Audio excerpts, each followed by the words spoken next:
Selanjutnya ada strategi intervensi pengembangan organisasi.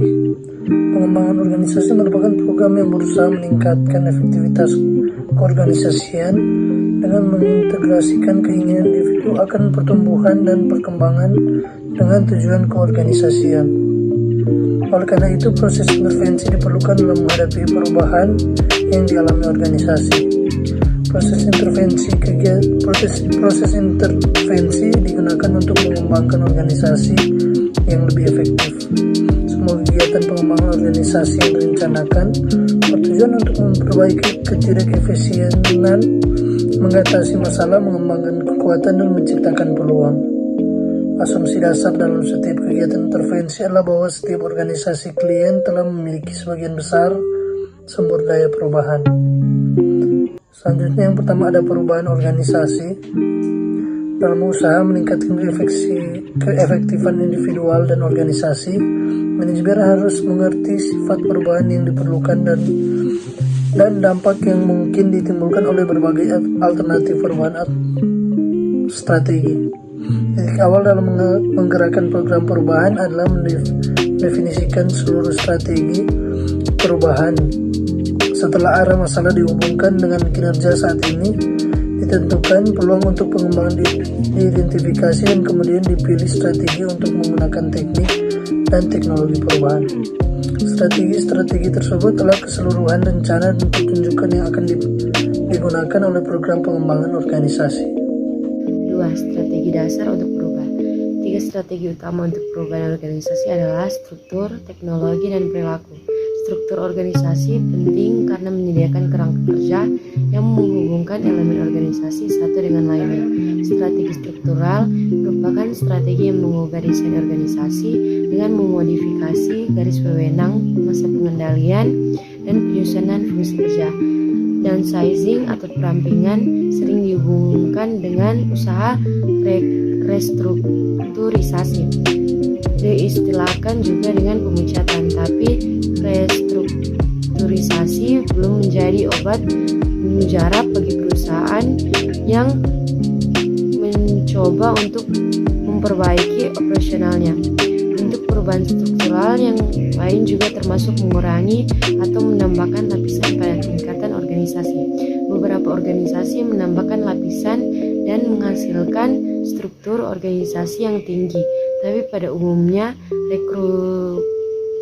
restrukturisasi organisasi dilakukan melalui pengurangan lapisan dan membuat struktur organisasi yang lebih datar. Bentuk perubahan struktural yang lain adalah desentralisasi dan sentralisasi. Dalam desentralisasi, setiap departemen diberikan otonomi dan kekuasaan untuk mengambil keputusan dan mengolah kegiatan operasional dalam departemen. Sedangkan dalam desentralisasi, pengambilan keputusan berpusat pada level manajemen puncak. Yang kedua, strategi teknologi berkaitan dengan pengimplementasian teknologi baru seperti sistem komputer atau permesinan. Strategi-strategi seperti ini sering diperlukan untuk membawa organisasi sampai pada keadaan seni permesinan, metode otomatisasi, dan desain pekerjaan. Perubahan teknologi telah membantu perusahaan dan karyawan menjadi lebih produktif. Banyak organisasi yang semakin meningkatkan implementasi sistem informasi manajemen terkomunikasi yang canggih. Selain membantu karyawan dalam menjalankan pekerjaannya, sistem ini juga membantu konsumen. Yang ketiga, strategi perilaku yang menekankan penggunaan sumber daya manusia. Karyawan umumnya memiliki semangat yang lebih tinggi dan termotivasi mencapai tujuan organisasi ketika talenta dan sumber daya pribadinya digunakan secara penuh. Meningkatkan semangat, motivasi, dan komitmen anggota juga dapat meningkatkan kinerja organisasi. 3. Integrasi strategi perubahan.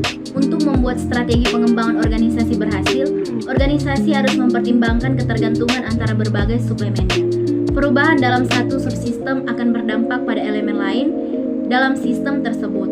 Untuk mencapai potensi perubahan teknologi yang sesungguhnya, manajemen harus melaksanakan perubahan struktural dan perilaku dengan menggabungkan pengembangan tim behavioral, video conferencing, dan groupware atau teknologi. Perusahaan dapat mendapatkan lebih banyak pengembalian investasi daripada jika hanya mengimplementasikan satu strategi. 4. keempat, analisis aliran atau stream analysis. Analisis aliran adalah metode yang digunakan dalam penerapan rencana dan analisis perubahan struktural, teknologi, dan perilaku. Analisis aliran dimulai dari identifikasi intervensi perilaku, teknologi, dan struktural yang dapat diimplementasikan organisasi sebagai bagian dari pengembangan organisasi. Melalui proses perencanaan, intervensi dijadwalkan dari awal sampai akhir dalam waktu tertentu dan hubungan antara intervensi ditentukan. Karena jumlah dan kompleksitas variabel, sebuah bagan dibuat untuk lebih memvisualisasikan strategi pengembangan organisasi. Bagan merupakan dokumen utama yang digunakan dalam analisis aliran strategi perubahan. Bagan menunjukkan intervensi yang direncanakan dengan anak panah yang menunjukkan hubungan antara satu intervensi dengan yang lain. Selanjutnya, memilih sebuah intervensi pengembangan organisasi.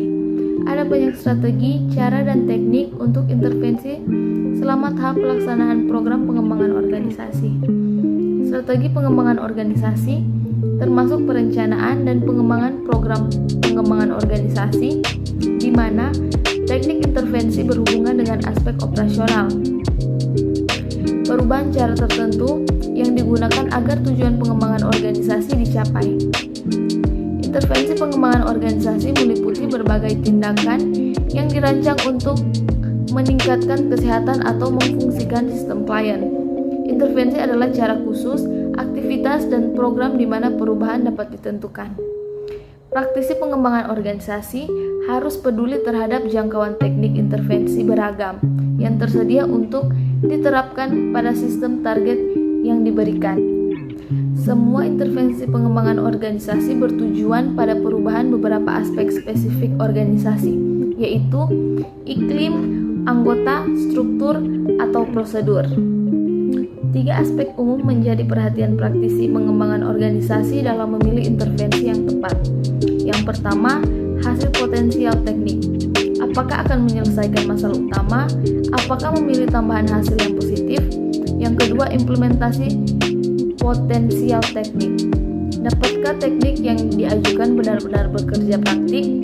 Berapa biaya sebenarnya dan biaya sumber daya manusia teknik tersebut dan dampak biaya terhadap sistem pelanggan. Bagaimana mengestimasikan biaya teknik dibandingkan dengan hasil yang diharapkan?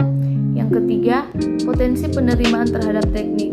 Apakah teknik dapat diterima sistem klien? Apakah teknik dikembangkan dan diuji secara memadai? Sudahkah teknik dijelaskan dan dikomunikasikan kepada anggota sistem klien?